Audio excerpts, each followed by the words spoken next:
현재 인도네시아가 탄약이 필요한 모양인데요. 뒤늦게 소식을 듣고 한국에 달려들었습니다. 실제 최근 한국의 탄약 공급업체이죠.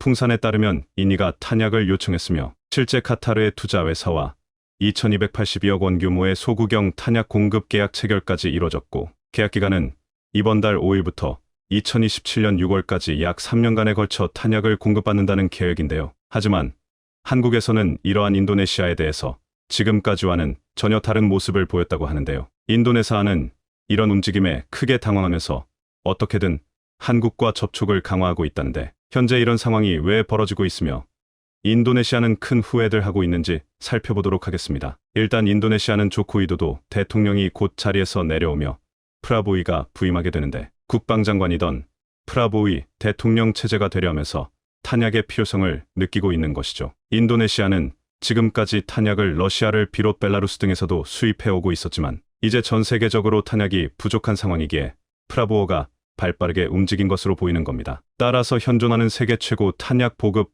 국가인 한국을 찾는 현상이 벌어지고 있는데요. 인도네시아 정부 및 언론에서는 한국과의 지금까지 관계가 좋다고 보도하고 있습니다. 한국과 다양한 사업이 맞물려 있으며 양국가 간 발전을 도모하고 있다고 하고 있는데다가 또한 한국과 방산까지도 수월하게 잘 진행된다는 다소 이해하기 어려운 발언도 이어가고 있는데요. 우선 그 맥락을 살펴보면 최근 빅딜이 있었는데 바로 한국과 인도 간의 경제협정입니다. 인도네시아 의회는 한국과 인도네시아 간 일종의 FTA인 포괄적 경제동반자협정 CPA를 비준했습니다. 영내포 괄적 경제동반자협정 RCP 비준안도 통과시켰습니다. 양국 정부가 2020년 12월 CPA 협정에 합의한 지 약 1년 8개월 만에 이뤄진 일인데요. 이는 한국과 인도네시아가 더욱 폭넓은 관세 철폐를 통해서 다양한 협력에 들어가게 된다는 것입니다. 무역협회는 인도네시아 수출 금액이 큰 플라스틱, 고무, 자동차 부품 기업들이 수혜를 볼 것으로 예상했습니다. 반면 인도네시아에서는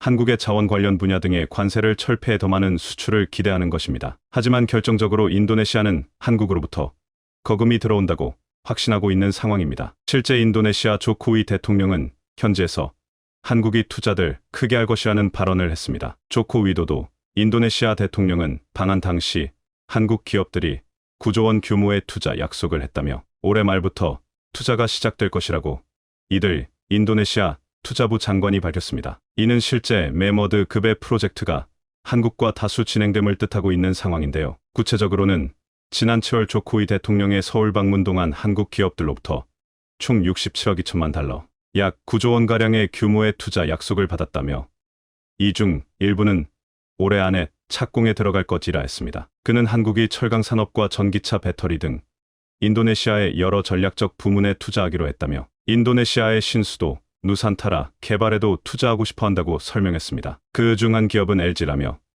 조코위 대통령은 LG의 투자가 속도를 낼 수 있도록 지원할 것을 지시했다고 말했습니다. 특히 LG 에너지 솔루션은 배터리 공장을 건설하고 LG와 포스코는 니켈 광산 개발을 희생 중입니다. 또한 포스코는 인니 철강회사와 합작하여 약 5조 원을 투자해 제2고로와 냉연 공장을 신설하기로 했습니다. 이렇게 대규모의 투자가 한국에서 이뤄지며 인도네시아가 바라고 가장 실패하는 수도 이전 문제, 니켈 광산 개발, 철강 사업, 전기차 사업 등 거의 모든 분야에 한국이 관련되어 있는 모습인 것입니다. 그야말로 한국은 최대한 역량을 쏟아부으며 인니의 요구사항과 발전을 위해 노력해준 모습인데요. 따라서 조코위 대통령도 국내 기업인들과 만나 규제 완화와 애로사항 해결을 약속하는 동시에 한국 측에 적극적인 투자를 다시 당부했습니다. 잘해줄 테니 큰 투자를 해달라는 부탁입니다. 심지어 조코위 대통령은 한국 기업이 애로사항이 생기면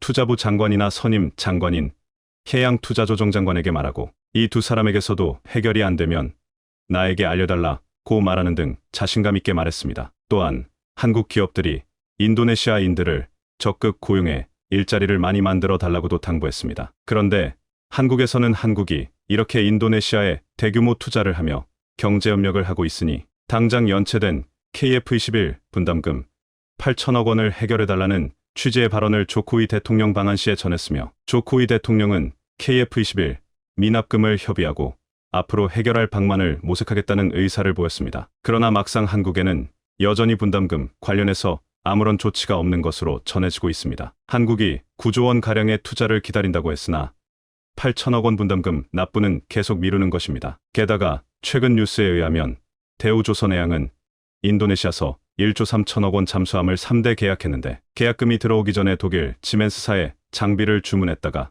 수백억 원 손해를 보게 생겼습니다. 인도네시아는 역시 수년간 잠수함 계약금조차 입금하지 않고 있어 큰 문제가 되고 있는 것이죠. 대우조선해양 측은 그대로 인니가 계약을 이행할 가능성이 높다며 기다려 보자고 합니다만 업계에서는 사실상 해당 부분을 손실로 처리할 가능성이 매우 높다며 지적하고 있습니다. 하지만 대우조선 측이 계약금도 안 받고 주문을 이행한 것은 분명 큰 잘못이긴 하지만 국가 간에 계약서를 써놓고 이행하지 않으면 추후 외교 문제가 되기 때문에 이런 일은 거의 없다는 겁니다. 게다가 한국에서 10조 원에 달하는 투자 약속까지 받았는데도 분담금, 계약금을 지급하지 않는 것은 인도네시아들 신뢰할 수 있는가에 대한 근본적인 문제가 된다는 의견이 나온 것이죠. 그런데 이 가운데 인도네시아는 국산 개발 헬기인 수리온에 대해서도 관심을 표하고 있습니다. 수리온까지 인도네시아의 주문이 이어진다면 사실상 한국 대부분 공군 방산물자 주문이 되는 건데요. 수리온은 육군의 노후 헬기인 UH-1H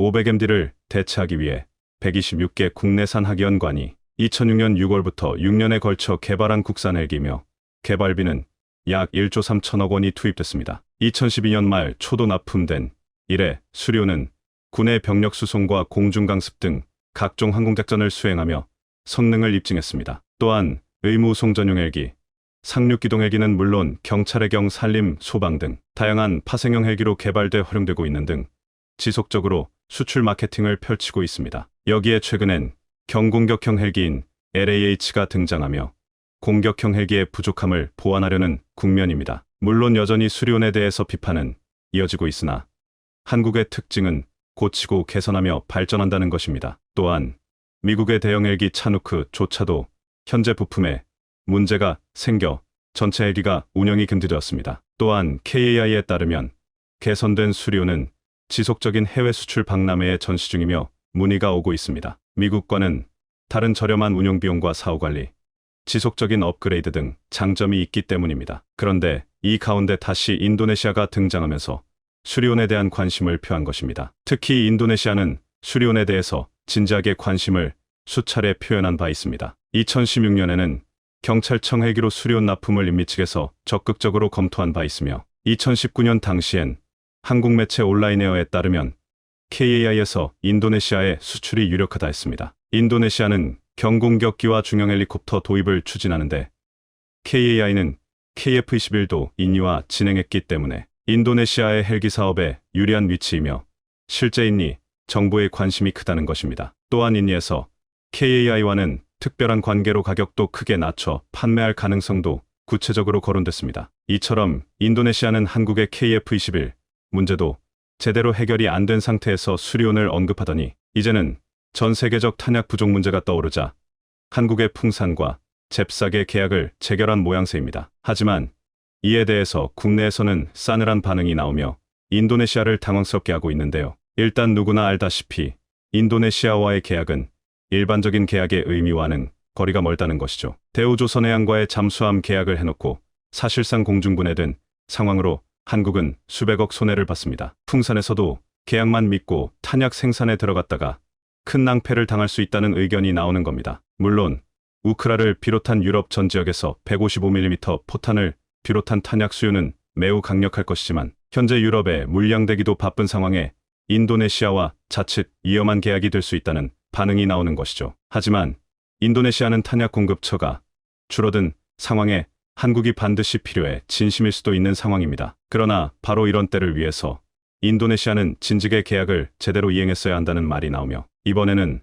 선불로 지불하지 않는다면 아예 생산과 공급 조자하지 말라는 의견이 나옵니다. 과연 인도네시아에 한국의 탄약이 제대로 공급될지 귀추가 주목되고 있는 시점입니다. 인구를 기준으로 세계 3위 민주주의 국가로 불리는 인도네시아 대선이 지난 14일 치러졌습니다. 말고 많고 달도 많던 인도네시아 대통령 선거에서 결국 프라보워 수비안토가 당선됐습니다. 프라보워는 현재 인도네시아 국방장관으로 이번에 세 번째 대선에 출마하며 10년 만에 결국 대통령 타이틀을 얻어냈습니다. 그런데 프라보워가 대통령에 당선되자마자 탄핵 얘기가 흘러나오고 있습니다. 유럽연합에서 프라보오의 심각한 비리 혐의를 발견해 조사한다고 밝힌 것입니다. 게다가 이번 대선에서 부정선거 관련 이슈가 크게 떠올랐습니다. 프라보오는 일단 당선은 됐지만 사실상 대통령에 임명되지 못하고 완전히 물거품이 되는 것이 아닌지 초조해하고 있다고 하는데요. 과연 인도네시아에서 어떤 일이 발생한 것인지, 이 파장이 한국에 미칠 영향은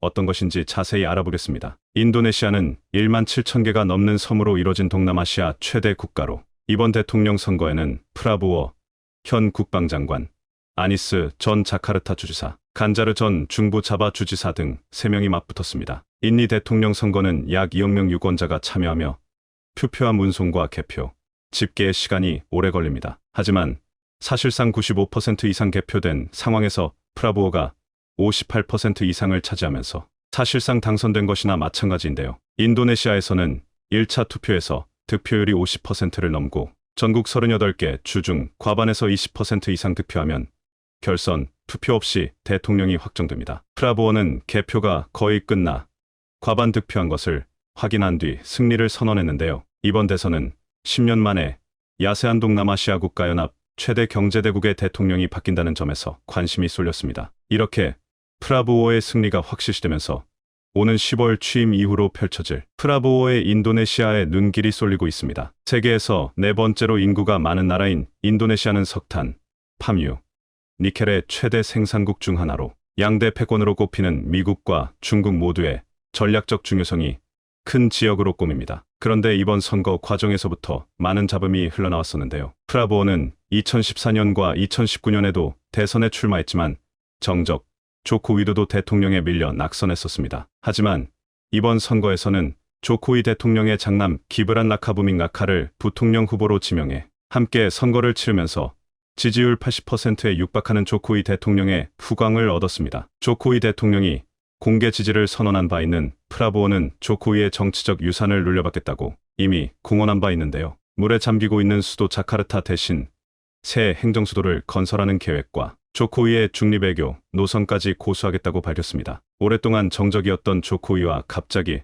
손을 잡으며 이례적인 상황을 연출했는데요. 프라보오가 차기 부통령으로 조코위의 장남 기브란과 힘을 합치는 과정에서 인도네시아의 민주주의가 깨졌다는 평가가 나오고 있습니다. 아버지에 이어 수라카르타 시장으로 재직 중이던 기브란은 만 40세 이상만 대통령 부통령 선거에 출마할 수 있다는 선거법 규정상 이번 대선에 출마가 불가능했습니다. 그러나 그의 고모부이자 조코위의 매제가 소장으로 있던 헌법재판소가 조코위 지지자들의 헌법소원을 받아들여 지방자치단체장으로 선출된 자는 연령 제한을 받지 않는다고 판결하면서 출마길이 열렸습니다. 여기서부터 말이 안 되기 시작하는데요. 그래서 조코위 대통령이 자신의 아들을 부통령 후보로 세운 과정 자체가 이미 인도네시아의 민주주의가 위기에 봉착했다는 신호라는 지적이 나오고 있습니다. 앞서 US 케나와스 인도네시아 아트마자야대 연구원은 미국 뉴욕타임스에 조코위의 진짜 목표는 아들의 2029년 대선 출마로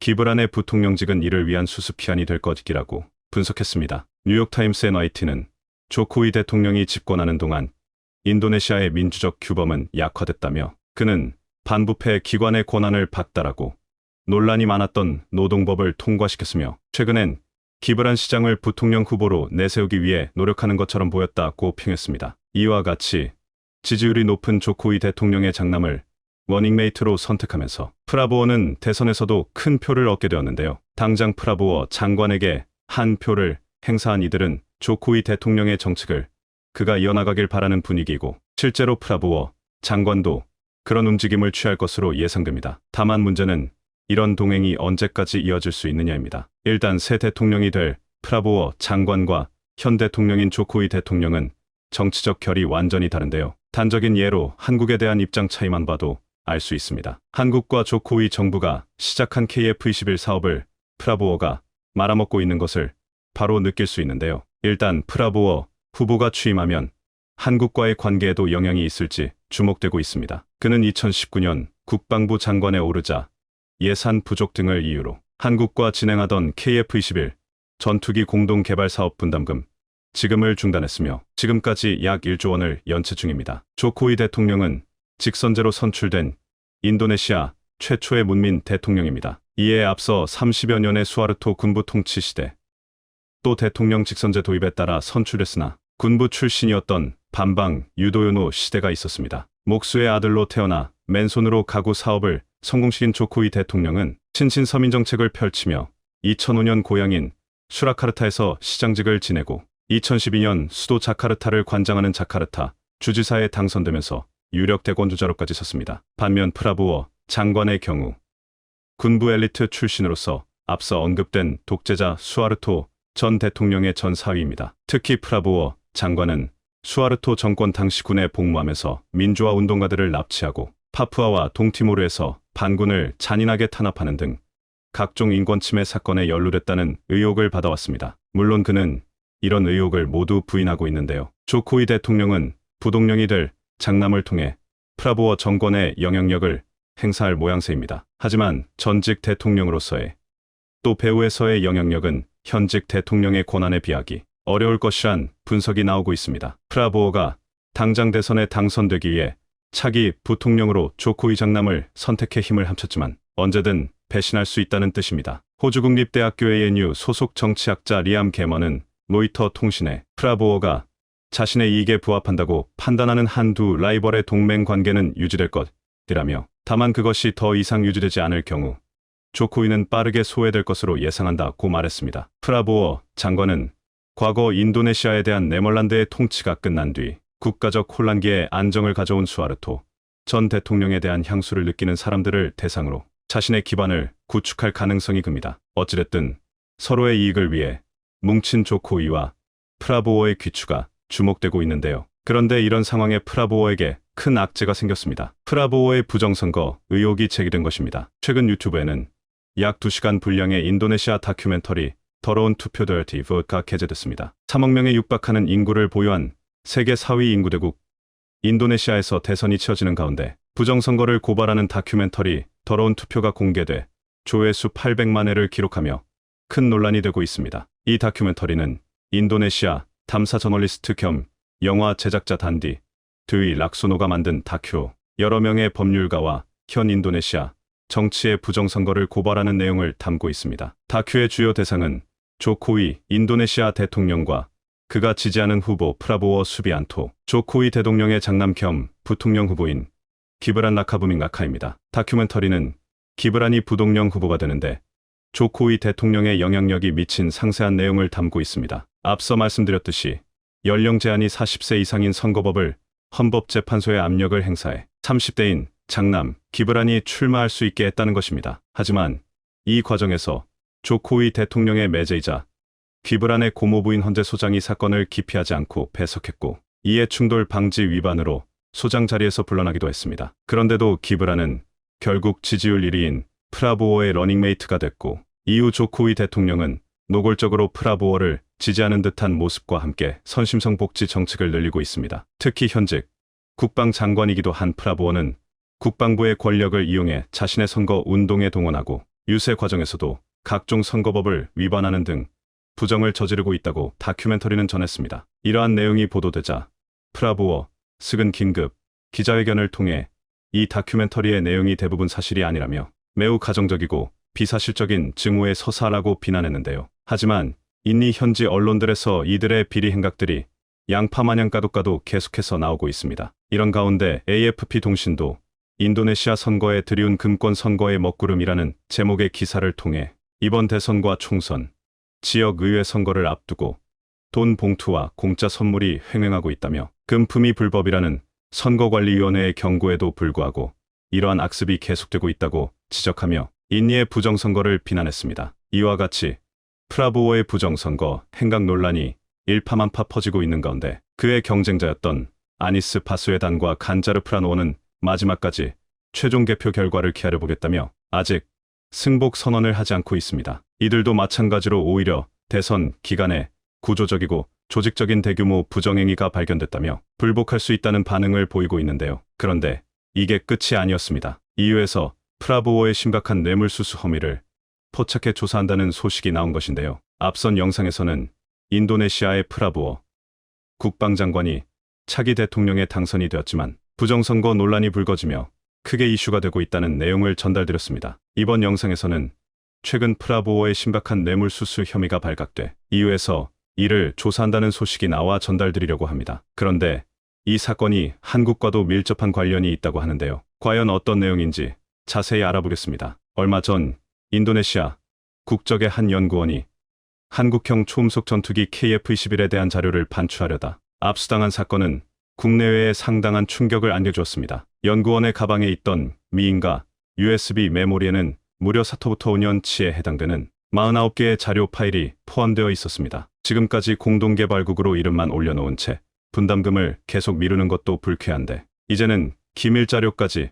빼내려고 했던 것인가. 한국인들의 실망과 분노가 더욱 커지고 있는 상황인데요. 그런데 이 사건에 대해 인도네시아 정부는 사과는커녕 활당한 태도를 보였습니다. 인도네시아는 한국이 기술을 이전하기로 한 약속을 지키지 않아 이런 사단이 일어나게 되었다고 어이없는 핑계를 대는가 하면 그럼에도 한국과 계속 협력할 의지가 있다고 말해 한국이 잘못을 해서 일이 이렇게까지 되었다는 듯한 말투로 황당함을 안겼던 것입니다. 그런가 하면 앞뒤가 안 맞게 지난 5일 데디 락스모노 인도네시아 국방부 기술국장은 이번 기밀 유출 사태에도 인도네시아는 여전히 한국과 협력을 지속할 의지가 있고 올해 분담금 납부를 위해 일부 자금을 빼놓았다며 분담금 의무를 이행할 것이라고 밝혔습니다. 기밀 유출에 대해서 제대로 해명하지 않고 매번 맹무새처럼 동일한 말만 늘어놓으며 구체화된 계획조차 없는 건 마찬가지인데요. 그동안 미국은 인도네시아가 믿을 수 없는 파트너라며 공동개발국이 되면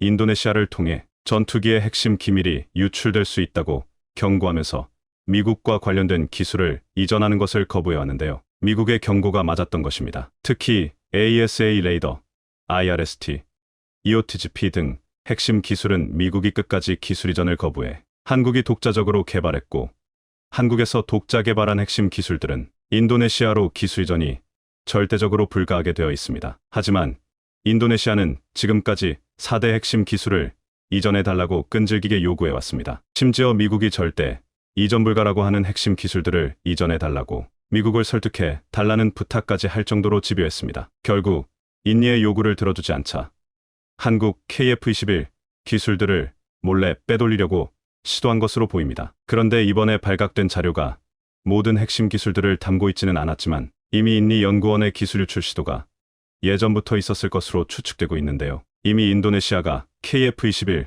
기술의 상당 부분을 유출했다는 것입니다. 그런데 더 큰 문제는 이렇게 유출된 정보들이 이미 중국이나 터키로까지 유출됐을 가능성이 있다는 점입니다. 앞서 2022년 인도네시아는 자국에서 개최한 방산전시회 INDO 디펜스 2022에서 자신들이 독자 개발한 차세대 스텔스기 목업을 공개했습니다. I-22 전투기는 인니가 비밀리에 개발하고 있는 전투기였는데요. 전투기 목업이 공개됐다는 건 단순한 의미가 아니라 이미 형상 설계, 컴퓨터 시뮬레이션, 풍동 실험까지 끝마쳤다는 의미로 수년간 최소 수십 명의 인력과 상당량의 자본이 투입되었다는 의미입니다. KF-21 보람에도 2단계까지 수천억이 투입되었습니다. 그리고 I-20이라고 이미 제식명까지 부여한 것입니다. 인도네시아가 항공산업 토대가 있는 건 사실이지만 전투기는 인니 독자 기술로 쉽게 도전할 분야가 아니며 아마도 외국계 회사 및 인력들에게 의뢰한 걸로 보입니다. 보람의 공동사업과 벌개로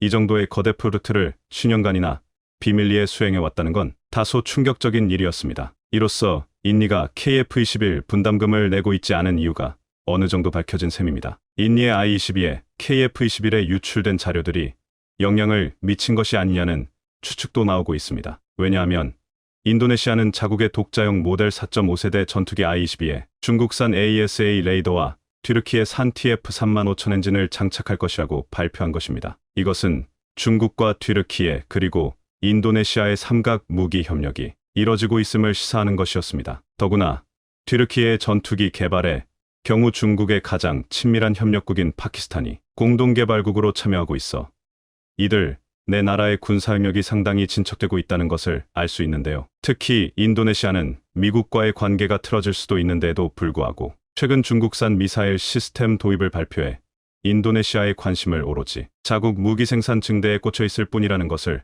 보여주고 있습니다. 또한 그렇기 때문에 인도네시아의 이러한 행보는 자신들이 원하는 군사 무기를 지원받기 위해서는 언제든지 협상 테이블에 그동안 빼갔던 KF-21의 핵심 기술도 올려놓을 수 있다는 것을 시사하고 있습니다. 4.5세대 전투기 I-21을 개발하기 위해서 인도네시아가 중국이나 튀르키예에 한국의 KF-21의 기술을 공개할 수도 있는 것입니다. 더구나 최근 중국은 KF-21에 대해 심층 보도를 하면서 한국이 예상 밖으로 차세대 전투기를 빠른 속도로 개발 중이라고 보도하면서 앞으로 중국 공군에 상당한 위협이 될 수 있다고 이례적으로 경고하기도 했습니다. 이렇게 중국이 KF-21에 대해 예의주시하고 있는 상황은 곧 KF-21과 관련된 핵심 기술에도 상당한 관심이 있다는 것을 의미하는데요. 이처럼 인도네시아가 중국이나 튀르키예의 핵심 기밀을 유출한 게 아닌가 의심이 되는 상황입니다. 아니나 다를까 이를 뒷받침해줄 만한 사건이 지금 인도네시아 정치권을 강타하고 있습니다. 프라보워가 유럽연합 반부패 정책기구로부터 부패 혐의로 조사를 받게 되었다는 소식이 알려지면서 대통령에 임명되기도 전에 체포될 위기에 몰린 것입니다. 또 KF-21 기밀 유출 사건의 실제 배후에 프라보워가 있다는 의혹까지 강하게 제기되고 있는데요. 유럽연합의 반부패 정책기구는 인도네시아가 카타르로부터 구매한 미라지 2000 전투기 12대와 관련된 비리 혐의를 조사하던 중 프라보워 수비안토가 뇌물을 수수했다는 정황을 포착하고 조사를 하게 되었다고 밝혔습니다. 인도네시아가 작년 1월 카타르에게 구매한 중고 미라지 전투기 12대의 가격은 7억 9,200만 달러, 현재 환율로 대략 1조 500억 원에 달했는데요. 중고 전투기 1대를 무려 880억에 사기로 한 겁니다. 정신이 나가지 않고서야 이런 계약을 할 리가 없는데요. 또한 아랍에미리트가 카타르보다 더 신형 미라지 전투기를 팔고 싶어 했음에도 불구하고 리베이트를 제공하는 카타르의 구형 미라지 전투기를 사라고 했던 것도 이번 반부패 혐의 조사에서 드러났습니다. 문제는 체코 방산회사를 통해 카타르가 인도네시아에 제공한 리베이트가 누구의 주머니로 갔는가입니다. 반부패 정책기구의 조사에 의하면 카타르는 전투기 판매 대금의 7%, 즉 현재 환율로 대략 한화 740억의 돈을 프라보워에게 리베이트로 제공하기로 했고 대선 후보 프라보워 수비안토가 이미 선불로 260억 원을 챙겨 대선 자금으로 사용해왔다는 것입니다. 이 같은 사실은 프라보워 측 선거 캠프 내부 고발자의 고발로 확인되었습니다. 사실 이 소식이 놀랍지 않은 것은 그동안 수비안토가 방산, 무기 구매를 통해 리베이트를 비자금으로 만들어 대선 자금으로 사용하고 있다는 소문이 끊이지 않았는데 그것의 일부가 사실로 드러난 것이기 때문입니다. 카타르 역시 지난 2022년 카타르 월드컵 유치 때에도 인판티노 FIFA 회장과 위원들에게 막대한 뇌물을 바친 바 있는 국가로 이미 다수의 국가들을 대상으로 자신들의 영향력을 강화시키기 위해 리베이트를 제공했던 전력이 있는 나라라 새삼스러운 것도 아닙니다. 사실 한국에게 KF-21 분담금을 지원시킨 인물도 프라보워 수비안토 장관이라고 알려져 있었는데요. 인도네시아가 분담금 지원이라는 목리를 부리는 이유가 대선 자금 확보를 위한 프라보워 수비안토의 뇌물 공여 요구를 한국의 KAI가 거부한 결과라는 설도 한간에 있었던 게 사실입니다. 또한 정상적으로 추진 중이던 대한민국과의 잠수함 도입 계획을 전면 백지화한 이래도 프라보워 수비안토의 입김이 작용한 것이 아닌가 하는 의혹이 있어 왔는데요. 지금까지 의혹으로만 있었던 이러한 일들이 왜 일어나는지 결국 그 모든 배후에 검은 돈을 주지 않으면 국가와 국가 사이의 신뢰를 바탕으로 진행되어 온 방산 무기 협상을 하루아침에 뒤집었고 그 배후에 프라보워 수비안토가 있다는 사실을 이번 반부패 사건 수사가 잘 말해주고 있습니다. 한편 프랑스의 라팔 전투기 42대 구매 결정 역시 프라보워 수비안토의 작품이라는 점에서 프랑스 역시 카타르처럼 프라보워 수비안토와 모종의 거래가 있었던 것은 아닌가 하는 의혹이 끊임없이 제기되고 있는 실정인데요. 실제로 프라보워의 자금의 출처는 알 수는 없으나 인니 대선 과정에서 알 수 없는 돈 봉투와 공짜 선물이 돌아다니고 있다는 정황이 많이 나오기도 했습니다. 이 같은 부패 혐의가 사실로 확인될 경우 인도네시아는 물론 카타르도 군사, 무기 구매와 판매에 상당한 제약을 받게 되며 특히 인도네시아의 경우 전투기 운영 기술에 필요한 핵심 부품 도입에 유럽연합이 제재를 가할 가능성이 높아 전투기를 사느라 세금은 세금대로 쓰고 핵심 부품을 구하지 못해 상당한 어려움을 겪게 됩니다. 그야말로 국가에 상당한 어려움을 끼친 것입니다. 유럽연합 반부패기구가 프라보워를 정조준하자 인도네시아 하원에서도 이 사건을 조사하기로 함께 따라 카타르로부터 중고 전투기를 구매하려던 사업은 결국 취소되고 말았는데요. 실제로 인도네시아의 국방력을 생각한다면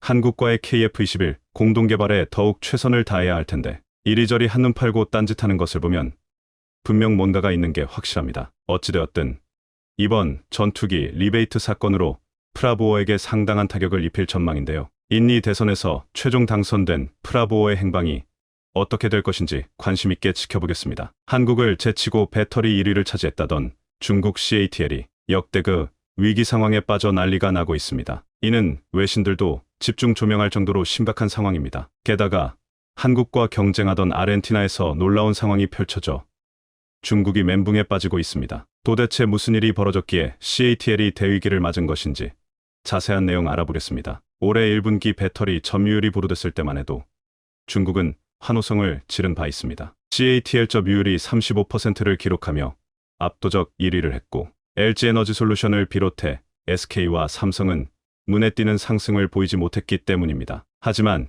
이번에 발표된 CATL의 실적은 충격적이었습니다. 1분기 매출이 153% 늘었음에도 영업이익 3,700억 원이 15%나 급감한 것입니다. CATL 측은 원자재 가격 급등의 비용이 크게 증가한 것을 원인으로 설명을 했습니다. 실제로 작년 10% 마진을 해서 올해 3%로 크게 떨어진 상황입니다. 반면 LG에너지솔루션은 영업이익이 24% 증가한 2,500억 원을 기록하며 CATL과의 격차를 크게 줄인 상태입니다. 게다가 3,400억 원 규모의 파생 상품 채무가 숨겨져 있던 것이 드러났고 CATL은 어디서 손해를 본 것인지 끝까지 함구의 의구심을 사고 있습니다. 배터리 핵심 원료인 니켈이나 리튬 투자와 관련된 손실로 추정되고 있을 뿐입니다. 모건 스탠리는 정보 공개 투명성을 문제 삼으며 목표 주가를 대폭 낮추기도 했습니다. CATL의 주가는 작년 12월 700위안까지 상승했다가 5월 400위안까지 떨어지는 수모를 겪은 것도 이런 이유 때문으로 볼 수 있습니다. 증권가에선 CATL의 2분기 실적도 먹구름이 짙다고 보고 있습니다. 오미크론 변이 확산으로 상하이가 지속적으로 봉쇄됐기 때문입니다. 해당 영향은 즉각적으로 나타났는데 CATL의 중국 시장 점유율이 3월 50%에서 4월 38%로 급락하는 사태가 발생했습니다. 상하이에는 CATL 공장뿐 아니라 핵심 고객사인 테슬라, 니오 등도 진출해 있어 봉쇄에 따른 자동차 산업 전체가 어려움을 겪고 있는 상태입니다. CATL의 위기 상황은 최대 고객인 테슬라를 통해서도 알 수 있습니다. 4월 테슬라의 중국 판매량이 1,500대를 기록하며 98% 급감해버린 것입니다. 생산량 또한 3월 말 5만 5천 대에서 지난달 1만 대 수준으로 급락했던 것으로 나타났습니다. 일론 머스크는 트윗을 통해 현재 상황을 이렇게 하소연했습니다. 리튬 가격이 미친 수준까지 올랐다. 비용이 개선되지 않으면 채굴과 정제에 직접 진출해야 할지도 모른다. 는 언급을 했습니다. 리튬 가격 상승에 전기차를 만들지 못할 판이라고 비명을 지른 것입니다. 테슬라의 가장 저렴한 모델 3 가격은 최근 6,700만 원까지 올라 있는 상태입니다. 출시 당시 보조금을 받으면 3천만 원 후반에 구매할 수 있었으나 이제는 배 가까이 올라 있습니다. CATL은 배터리 가격 인상 여부를 놓고 진퇴양난에 빠져 있습니다. 그동안 가격 경쟁력을 무기 삼아 고객사 확대에 성과를 냈었기 때문입니다. 만약 가격을 올릴 경우 점유율을 포기해야 하는 상황이 된 것입니다. CATL 회장은 리튬 가격을 잡아달라며 중국 정부에 법안을 제출하기도 했습니다. 리튬은 지구상에서 세 번째로 가벼운 알칼리 금속 물질입니다. 138억 년 전 빅뱅이 일어났을 때 수소, 헬륨과 함께 만들어진 세 가지 원소 가운데 하나라고 알려져 있습니다. 1817년 스웨덴의 화학자 아르프 베르손에 의해 처음 발견됐는데 물속에 넣으면 부글부글 끓어오르다 폭발하는 독특한 특징의 원소를 찾아낸 것입니다. 리튬은 작고 가벼운 데다 단위당 에너지 밀도가 높아 2차 전지 제작에 주로 쓰이고 있습니다. 이 때문에 백색 황금이나 하얀 석유로도 불리고 있는 상황입니다. 한국이 만드는 배터리에도 리튬이 들어가는데 CATL이 더 타격을 받는 데는 놀라운 이유가 있습니다. 배터리는 크게 두 가지로 나눌 수 있는데 니켈, 코발트, 망간이 들어간 NCM 배터리와 리튬, 인산, 철을 주원료로 하는 LFP 배터리로 구분할 수 있습니다. NCM 배터리는 한국 업체들이 그리고 LFP는 중국 업체들이 주로 만드는 배터리입니다. LFP 배터리는 저가형 또는 보급형 전기차에 주로 탑재되는데 NCM보다 약 30% 저렴하고 화재 안전성 측면에서 상대적으로 유리한 면이 있습니다. 다만 주행거리가 짧기 때문에 근거리 이동 시에만 적합하다는 단점이 있습니다. 이에 중국 업체들은 셀투팩 기술을 적용해 배터리 용량을 늘리려 안간힘을 쓰고 있습니다. 그런데 리튬 가격이 작년 대비 약 5배나 뛰어오르자 문제가 커지고 있습니다. LFP 배터리에는 탄산 리튬이 NCM, 배터리에는 수산화 리튬이 들어갑니다. 노트북이나 휴대폰, 배터리를 제조할 때도 탄산 리튬이 사용되고 있죠. 반면 수산화 리튬은 니켈과 합성하기 쉬워 고용량 전기차에 주로 쓰이고 있습니다. 니켈 비중이 커질수록 에너지 밀도가 높아지고 주행거리는 더 늘어납니다. 그런데 CATL이 더 타격을 입은 이유는 LFP 배터리가 리튬 비중이 더 높고 탄산 리튬이 수산화 리튬보다 상대적으로 더 크게 올랐기 때문입니다. 양극재 중 탄산 리튬의 원가 비중은 지난해 31% 수준에서 최근 70%까지 급등한 상황입니다. 이 때문에 LFP와 NCM, 배터리의 제조 비용 격차가 빠르게 감소되고 있습니다. 특히 양극재 가격 격차는 50%에서 11%까지 조며진 상태입니다. 가격 격차가 줄어들면 중국 업체의 이점이 사라지기에 더 우수한 성능의 한국산을 선택할 가능성이 높아지고 있습니다. 증권가에서는 LG 에너지솔루션의 호재라는 분석입니다. 반면 LFP 제조사들이 생산량을 줄일 것이라는 소문은 빠르게 퍼지고 있는 상태입니다. 탄산 리튬은 광석을 채굴해 만드는데 정화, 운송에 많은 전기가 쓰이는 단점이 있고 수산화 리튬은 소금 호수 등에서 얻어져 오랜 시간 큰 토지가 필요하다는 특징이 있습니다. 다행히 리튬은 전 세계적으로 광산, 염호 등에 풍부하게 매장되어 있습니다. 2021년 기준 전 세계 리튬 매장량은 8,900만 톤 정도입니다. 리튬 광산은 호주, 캐나다, 중국, 브라질에 많이 분포되어 있습니다. 염호는 칠레, 아르헨티나, 볼리비아 등 남미에 집중 분포되어 있는데 전 세계 매장량의 58% 4,980만 톤을 차지하고 있는 상황입니다. 이들 남미 세 나라를 리튬 트라이앵글이라 부르는 것도 이 때문입니다. 중국은 리튬 자체 매장량이 약 6% 수준이지만 해외 광산을 대거 확보하면서 전 세계 3위 리튬 생산국가의 이름을 올리고 있습니다. 리튬은 고순도로 정제하는 과정에서 환경오염이 발생하기로도 유명합니다. 이에 환경 규제가 덜한 중국이 주로 정제에 나서고 있는 것입니다. 한국이 수입하던 수산화 리튬의 79%, 탄산 리튬은 11% 정도가 중국산입니다. 이 때문에 중국 내에서는 리튬 공급을 끊어 한국 배터리 산업을 무너뜨리자는 여론이 크게 번지기도 했습니다. 과거 요소수처럼 마음만 먹으면 한국 배터리 산업을 좌지우지할 수 있다고 보는 것입니다. 그런데 이런 상황을 미리 대비했던 한국 기업이 하나 있었습니다. 포스코는 리튬이 부족해질 것을 예측하고 2018년 아르헨티나 염호를 인수한 바 있습니다. 그런데 인수 당시 예측치보다 6배 1,350만 톤나 많은 매장량이 확인돼 놀라움을 줬습니다. 해당 염호의 매출액 추정치는 103조 원 정도로 알려지고 있는 상황입니다. 2024년부터 연 2만 5천 톤 규모의 수산화 리튬을 생산해내고 2030년까지 연간 10만 톤 규모로 증설이 계획되어 있습니다. 이를 위해 8억 3천만 달러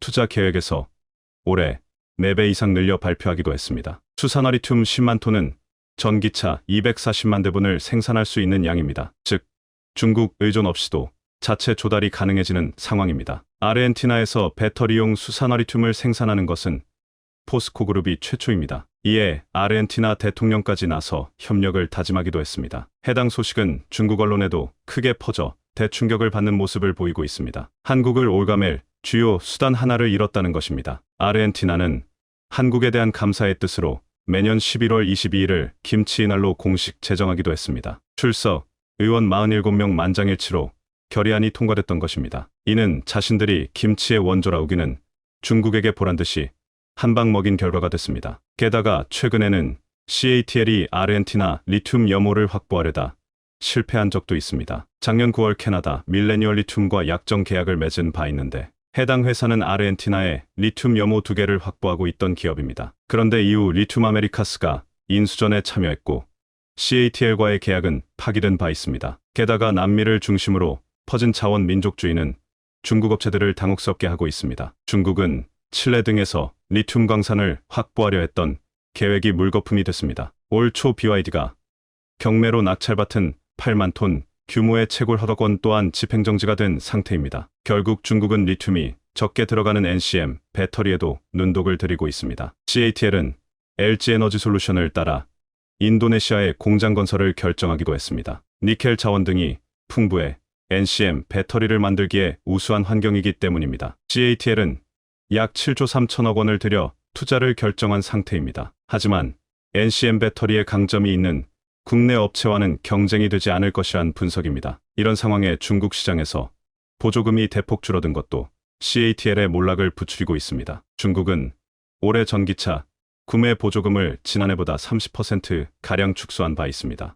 여기에 원자재 난까지 더해져 중국 내 전기차 가격은 가파르게 오르는 중입니다. 결국 외부로 눈을 돌릴 수밖에 없고 여기에는 최강 한국이 자리 잡고 있습니다. CATL이 미국 내 공장 부지를 적극적으로 탐색하고 있다는 보도가 나왔지만 미국은 낮은 가격보다 주행거리가 더욱 중요한 시장이라는 점에서 한국이 우위에 있다는 설명입니다. 올해 1분기 중국을 제외한 전기차 배터리 시장에서 LG에너지솔루션이 1위를 하기도 했습니다. 올해 1조 2천억 원 흑자가 예상되는 상황입니다. 2030년까지 배터리 생산량 예측도를 보면 CATL이 이르긴 하지만 한국 업체들이 2, 3, 5위를 하며 CATL을 충분히 압도하는 것을 볼 수 있습니다. NCM 배터리는 LFP 대비 회수 금속의 가치가 크다는 점 또한 한국이 유리합니다. 리사이클 시장이 커지면 원가 개선을 할 수 있기 때문입니다. 한국은 보다 기술력을 높여 CATL을 확실히 압도해 버리길 바랍니다.